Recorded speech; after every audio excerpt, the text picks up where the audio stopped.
ಮಂದಿರ ನಿರ್ಮಾಣ ಆಗಿ ಅದರಲ್ಲೂ ರಾಮಲಲ್ಲನ ಪ್ರತಿಷ್ಠಾಪನೆಯಾಗಿ ಹಿಂದೂ ಕ್ಯಾಲೆಂಡರ್ನ ಪ್ರಕಾರ 1 ವರ್ಷ ಪೂರ್ಣಗೊಂಡ ಹಿನ್ನೆಲೆಯಲ್ಲಿ ಯೋಗಿ ಆದಿತ್ಯನಾಥ್ ಅವರ ಆಗಮನ ಆಗಿದೆ. ಯುಪಿ ಸಿಎಂ ರಾಮಲಲ್ಲನಿಗೆ ವಿಶೇಷ ಪೂಜೆ ಮತ್ತು ಅಲಂಕಾರ. ಅಂದ್ರೆ ಹಿಂದೂ ಕ್ಯಾಲೆಂಡರ್ ಪ್ರಕಾರ ಇವತ್ತು ವಿಶೇಷ ದಿನ.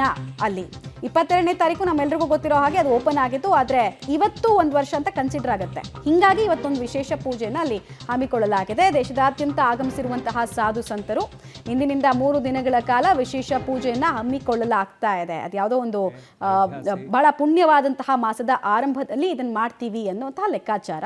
ಹೀಗಾಗಿ ಅಲ್ಲಿ ವಿಶೇಷ ಪೂಜೆ ಪುನಸ್ಕಾರಗಳೆಲ್ಲವೂ ಕೂಡ ನೆರವೇರಲಾಗ್ತಾ ಇದೆ.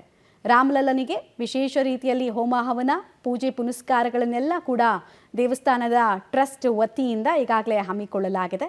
ನೀವು ಗಮನಿಸ್ತಾ ಇದ್ದೀರಾ, ಅದೇ ಅಭಿಷೇಕದ ಭಾಗವಾಗಿ ಈ ಎಲ್ಲ ದೃಶ್ಯಾವಳಿಗಳು ಕೂಡ ರಾಮ ಭಕ್ತರನ್ನ ಇನ್ನಷ್ಟು ಮೂಕ ವಿಸ್ಮಿತರನ್ನಾಗೊಳಿಸ್ತಾ ಇದೆ. महाभिषेकम इस कलयुग की बेला में वाले विग्रह हैं जो कि 6 इंच के बाल रूप में हैं और एक हाथ में लड्डू लेकर पूजक अर्चक वहां पर लगे हुए हैं। विधि विधान के साथ मंत्रोच्चार के साथ यही इस परिसर में आकर ಅಯೋಧ್ಯೆಯಲ್ಲಿ ರಾಮಲಲ್ಲನ ಪ್ರತಿಷ್ಠಾಪನೆ ಆದ ಬೆನ್ನಲ್ಲೇ ಕೋಟ್ಯಾಂತರ ಭಕ್ತರು ಈ 1 ವರ್ಷದ ಅವಧಿಯಲ್ಲಿ ಹೋಗಿ ಪೂಜೆಯನ್ನು ಸಲ್ಲಿಸಿದ್ದಾರೆ.